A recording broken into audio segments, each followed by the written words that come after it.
നമസ്തേ. Politics കേരളയിലേക്ക് സ്വാഗതം. മുഖ്യമന്ത്രി പിണറായി വിജയനോടുള്ള വ്യക്തിപരമായ വൈരാഗ്യ നിമിത്തം ശ്രീ മറുനാടന് ഹാലിളകിയതായി തോന്നുന്നു.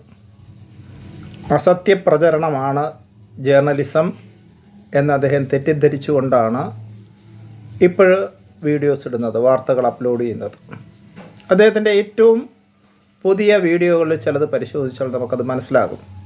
അദ്ദേഹത്തിൻ്റെ വ്യക്തിവൈരാഗ്യം എത്രമാത്രം അദ്ദേഹത്തിന് അസഹ്യമായി തീർന്നിരിക്കുന്നു, അതിൻ്റെ പേരിൽ അദ്ദേഹം എന്തെല്ലാം കള്ളങ്ങൾ പറഞ്ഞു ഫലിപ്പിക്കാൻ ശ്രമിക്കുന്നു എന്നത്. സംഗതി ഇപ്പോൾ നവംബർ 1-ാം തീയതി കേരള ഗവൺമെൻറ് കേരളത്തെ അതിദാരിദ്ര്യ നിർമ്മാർജ്ജന സംസ്ഥാനമായി പ്രഖ്യാപിക്കും. അതിൻ്റെ ബ്രാൻഡ് അംബാസഡറായി വരുന്നത് ശ്രീ കമലഹാസനാണ്. മലയാളത്തിൻ്റെ അഭിമാന താരങ്ങളായ ശ്രീ മമ്മൂട്ടിയും ശ്രീ മോഹൻലാലും അതിനോട് കൈകോർക്കുന്നുണ്ട്. ഇതുമൂലം പിണറായി വിജയൻ്റെ യശസ് വർദ്ധിക്കും, ജനസ്വീകാര്യത വർദ്ധിക്കും, മൂന്നാമതും ഇടതുപക്ഷത്തിന് ഭരണം ലഭിക്കാൻ സാധ്യതയേറും. ഇതൊന്നും വ്യക്തിവൈരാഗ്യം വെച്ച് പുലർത്തുന്ന ശ്രീ മറുനാടന് സഹിക്കാൻ കഴിയില്ല, ദഹിക്കുകയുമില്ല. അതുകൊണ്ട് ഈ ദാരിദ്ര്യ നിർമ്മാർജ്ജന പദ്ധതിയെ പരമാവധി അവഹേളിക്കാൻ, അതൊരു കള്ളപ്രഖ്യാപനമാണെന്ന് വരുത്തി തീർക്കാനാണ് അദ്ദേഹം തൻ്റെ വീഡിയോയിലൂടെ ശ്രമിക്കുന്നത്. ഇന്ന് കേരളം ഒട്ടാകെ ഒരു നഗരമായി മാറിക്കൊണ്ടിരിക്കുന്ന കാലഘട്ടമാണ്. കേരളത്തിലെ ഏത് മുക്കിലും മൂലയിലും ഇൻ്റർനെറ്റ് ലഭ്യമാണ്. ചാറ്റ് GPT-യും ജെമിനിയും അതുപോലുള്ള ആപ്പുകളുമൊക്കെ ലഭ്യമാണ്. അല്പം കമ്പ്യൂട്ടർ വിജ്ഞാനമുണ്ടെങ്കിൽ ഇന്ന് ഗവൺമെൻറ് പ്രഖ്യാപിക്കുന്നതോ വാർത്താ മാധ്യമങ്ങൾ പടച്ചുവിടുന്നതോ ആയ കള്ളത്തരങ്ങൾ പൊളിച്ച് അടുക്കാൻ ജനത്തിന് സാധിക്കും.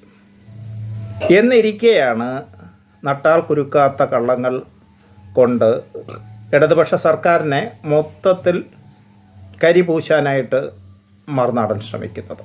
നമുക്കതിൻ്റെ വസ്തുതകളിലേക്കൊന്ന് നോക്കിയാലോ. മറുനാടൻ്റെ വാദത്തിൽ അദ്ദേഹം പറയുന്നത്, സ്വരാജ് പറഞ്ഞു ചൈനയും ഇപ്പോൾ രണ്ടാമതായി കേരളവുമാണ് അതിദാരിദ്ര്യ നിർമ്മാർജ്ജന സംസ്ഥാനങ്ങളായി പ്രഖ്യാപിക്കപ്പെട്ടിട്ടുള്ളത്. അതുകൊണ്ട് അമേരിക്കയിലോ യൂറോപ്യൻ രാജ്യങ്ങളിലോ ഒന്നും ദാരിദ്ര്യം ഇല്ലാത്ത അവസ്ഥയാണോ? അവരൊന്നും അങ്ങനെ പ്രഖ്യാപിച്ചിട്ടില്ലേ?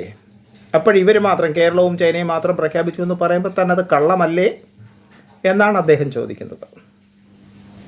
ഇത് വളരെ തെറ്റായ ഒരു കാഴ്ചപ്പാടും സമീപന രീതിയുമാണ് അദ്ദേഹത്തിൻ്റെത്. നമ്മൾ അതിദാരിദ്ര്യം എന്ന് പറയുമ്പോൾ എക്സ്ട്രീം പോവർട്ടി എന്ന് പറയും. അതേസമയം അമേരിക്കയിൽ അതിനെ ഡീപ്പ് പോവർട്ടി എന്നാണ് പറയുന്നത്. നമ്മൾ വിലയിരുത്തിയിട്ടുണ്ട് നമ്മുടെ ജനങ്ങളുടെ ഇടയിൽ അതിദാരിദ്ര്യം ഉണ്ടോ എന്ന്. അതിന് ചില ഘടകങ്ങളുടെ വിലയിരുത്തിയാണ് നിശ്ചയിക്കുന്നത്. അതിലോട്ട് വരാം. അതിനു മുമ്പ് മറുനാടൻ പറയുന്നത്, ഇവിടെ ദാരിദ്ര്യമുള്ളതിന് ഏറ്റവും വലിയ ഉദാഹരണമാണ് ഇവിടെ മറുനാട് അന്യഭാഷാ തൊഴിലാളി, അന്യസംസ്ഥാന തൊഴിലാളികൾ ഇവിടെ വന്ന് പണിയെടുക്കുന്നു. ആക്ച്വലി അത് ഇവിടെ ദാരിദ്ര്യമില്ല, ഇവിടെ സുഭിക്ഷമായി വേതനം ലഭിക്കുന്നു എന്നതിൻ്റെ ദൃഷ്ടാന്തമല്ലേ? വരുമാനം ലഭിക്കുന്നവർക്ക് എങ്ങനെയാണ് ദാരിദ്ര്യമുണ്ടാകുക?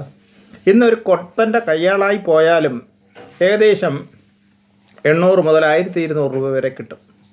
2 രൂപയ്ക്ക് അരി ലഭ്യമാകുന്ന ഈ കാലഘട്ടത്തിൽ 500-600 രൂപ കിട്ടുന്ന കുടുംബം പോലും ജീവിക്കാൻ വിഷമിക്കില്ല. സ്വാഭാവികമായിട്ട് അവരെല്ലാം അതിദാരിദ്ര്യത്തിന് മുകളിലാകും. അപ്പം മറുനാടൻ സ്വന്തം വാചകങ്ങൾ കൊണ്ട് തന്നെ അദ്ദേഹം സർക്കാർ കള്ളം പറയുന്നു എന്ന് വരുത്തി തീർക്കാൻ ശ്രമിക്കുമ്പോൾ സർക്കാർ സത്യമാണ് പറയുന്നതെന്ന് സ്വാഭാവികമായി തെളിഞ്ഞു പോവുകയാണ് ചെയ്യുന്നത്. ഒരുപാട് തൊഴിലാളികൾ ഇവിടെ വരുന്നു എന്ന് വെച്ചാൽ അതിൻ്റെ അർത്ഥം ഒരുപാട് ധനം അവർക്ക് ലഭിക്കുന്നു എന്നാണ്, ഒരുപാട് കൂലി കിട്ടുന്നു, മികച്ച വേതനം ലഭിക്കുന്നു എന്നാണ്. അദ്ദേഹം ആശാ വർക്കർമാരുടെ സമരത്തെ പറഞ്ഞു. ആശാ വർക്കർമാരുടെ പ്രശ്നം അത് കേരള ഗവൺമെൻറ് മാത്രം പരിഹരിക്കേണ്ട ഒരു വിഷയമല്ല, കേന്ദ്ര ഗവൺമെൻറ്റും കൂടി ചേർന്ന് പരിഹരിക്കേണ്ട ഒരു വിഷയത്തിന് കേരള ഗവൺമെൻറ്റിൻ്റെ തലയിൽ മാത്രം പഴിചാരിക്കൊണ്ട് ഈ പ്രഖ്യാപനം അസത്യജടിലമാണ് എന്ന് മറുനാടൻ പറയുന്നത് വ്യക്തിവൈരാഗ്യമല്ലാതെ മറ്റെന്താണ്? ഇനി അതിദാരിദ്ര്യത്തിൻ്റെ കാര്യത്തിലോട്ട് വന്നാലോ. 3 ഘടകങ്ങളാണ് ഒരു പ്രദേശത്തെ ജനം അതിദാരിദ്ര്യത്തിലാണോ അല്ലയോ എന്ന് തീരുമാനിക്കുന്നത്. അത് ഒന്നാമത്തതെന്ന് പറയുന്നത് ആരോഗ്യമാണ്, രണ്ടാമത്തത് വിദ്യാഭ്യാസം, മൂന്നാമത്തത് ജീവിത നിലവാരം. ഒന്നാമത്തെ ആരോഗ്യത്തെ സംബന്ധിച്ചിട്ടാണെങ്കിൽ എല്ലാവർക്കും പോഷകാഹാരം ലഭിക്കുന്നുണ്ടെങ്കിൽ അവിടെ അതിദാരിദ്ര്യമില്ലാത്തതിൻ്റെ ഒരു ഘടകം പൂർണ്ണമാകുകയാണ്. 2, ശിശു മരണനിരക്ക്, കൗമാര മരണനിരക്ക്, പ്രസവ പരിചരണം, ഇതെല്ലാം ലഭിക്കുന്നുവെങ്കിൽ ഒന്നാമത്തെ ഘടകം സമ്പൂർണ്ണമായി. ആരോഗ്യത്തിൽ അതിദാരിദ്ര്യം ഇല്ല. ഇവിടെ എല്ലാവർക്കും പോഷകാഹാരം കിട്ടുന്നുണ്ട്. സ്കൂൾ തലത്തിൽ തന്നെ എല്ലാ കുട്ടികൾക്കും ഉച്ചഭക്ഷണമുണ്ട്. 2 രൂപയ്ക്ക് റേഷനറി കിട്ടുന്നുണ്ട്. പട്ടിണി കിടക്കുന്നവർ കേരളത്തിലുണ്ടെന്ന് നമുക്ക് കരുതാൻ കഴിയില്ല. 2, ഈ സൊമാറ്റോ, സ്വിഗ്ഗി തുടങ്ങിയ ഫുഡ് സപ്ലൈ ആപ്പുകളൊക്കെ ഉണ്ട്, ശൃംഖലകളൊക്കെ ഉണ്ട്. അവിടുത്തെ ഓർഡറുകൾ പരിശോധിച്ചാൽ നമുക്കറിയാം ഏറിയ പങ്കും കൂലിക്കാരും നിത്യവരുമാനക്കാരുമൊക്കെയാണ് അതിനെ ആശ്രയിക്കുന്നത്. അവരതിനെ ഒരുപാടായിട്ട് ആശ്രയിക്കുന്നു. അതിൻ്റെ അർത്ഥം അവർ നല്ല ഭക്ഷണം അല്ലെങ്കിൽ മികച്ച ഭക്ഷണം കഴിക്കുന്നു എന്നാണ്. പോഷകാഹാരക്കുറവൊന്നുമില്ല, ആരോഗ്യമുണ്ട്, ശിശു മരണനിരക്ക് കുറവാണ്. അപ്പോൾ 3 ഘടകങ്ങളിൽ ഒന്ന് സത്യമാണ്. കേരള സർക്കാരിൻ്റെ പ്രഖ്യാപനത്തിൽ ആരോഗ്യ പരിപാലനം സത്യമാണ്. രണ്ടാമത് വിദ്യാഭ്യാസം. ലോകമെമ്പാടും നമ്മൾ പരിശോധിച്ചാലും വിദ്യാഭ്യാസം, അത് ഉന്നത വിദ്യാഭ്യാസം അടക്കം ഏറ്റവും കുറഞ്ഞ ചെലവിൽ ലഭ്യമാകുന്നത് കേരളത്തിലാണ്. മാത്രമല്ല കേരളത്തിൽ നിന്ന് പഠിച്ചിറങ്ങുന്ന കുട്ടികൾ പലരും വിദേശത്ത് ജോലിക്ക് പോകുന്നു. അതൊരു കുറ്റമായി മറുനാടൻ പറയുന്നുണ്ട്. വിദേശത്ത് ജോലിക്ക് പോയി അവിടെ പ്രാഗൽഭ്യമുള്ളവരായി തെളിയിക്കുന്നു.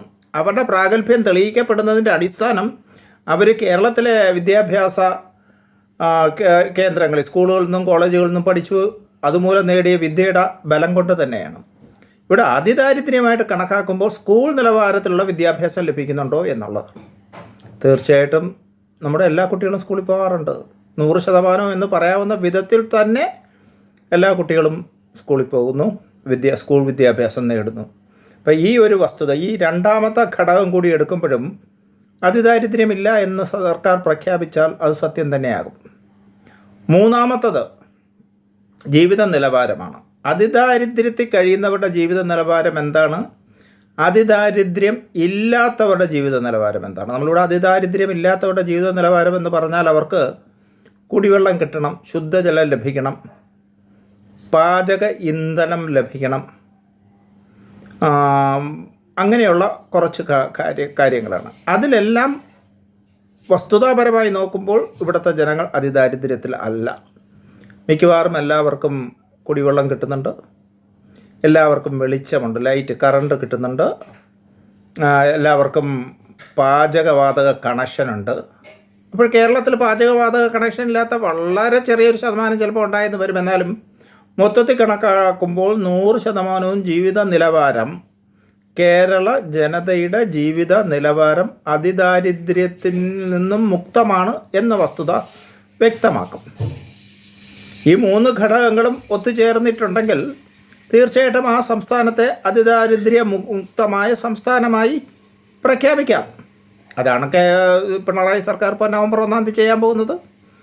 അത് മറുനാടനെ സഹിക്കുന്നില്ല എന്നുള്ളത് മാത്രമേ ഉള്ളൂ, വേറെ പ്രശ്നമൊന്നും അതിനകത്തില്ല. ഇനി അദ്ദേഹം വിദേശ രാജ്യങ്ങളുടെ, അതായത് അമേരിക്കയിൽ അത് ദാരിദ്ര്യമുണ്ടോ? അമേരിക്കൻ സർക്കാർ തന്നെ പ്രഖ്യാപിച്ചിട്ടുണ്ട് അവിടെ ഡീപ്പ് പോവർട്ടി ഉണ്ട്. 1-2 പേർക്കല്ല, 1.5 കോടി ജനങ്ങൾ ഡീപ്പ് പോവർട്ടിയിലാണ്, അതിദാരിദ്ര്യത്തിലാണെന്ന് അമേരിക്കൻ ഗവൺമെൻറ് പ്രഖ്യാപിച്ചിട്ടുണ്ട്. ഈ 1.5 കോടി എന്ന് പറയുന്നത് കേരള ജനസംഖ്യയുടെ 1/3 വരും. ഇപ്പം കേരള ജനസംഖ്യയുടെ 1/3 അതിദാരിദ്ര്യത്തിൽ കഴിയുന്ന അമേരിക്ക അവരെ അതിദാരിദ്ര്യമുക്തമാണ് എന്ന് പറഞ്ഞില്ല. അതുകൊണ്ട് കേരളം പറഞ്ഞാൽ അത് കള്ളമാകും എന്ന് ഈ മറുനാടൻ പറഞ്ഞു വെച്ചാൽ സത്യമാകുമോ? അസത്യം അല്ല മറുനാട പത്രപ്രവർത്തനം, സത്യത്തെ ജനങ്ങളെ അറിയിക്കലാണ്. തെറ്റിദ്ധരിപ്പിക്കലല്ല പത്രപ്രവർത്തനം, വസ്തുതയെ അറിയിപ്പിക്കലാണ്.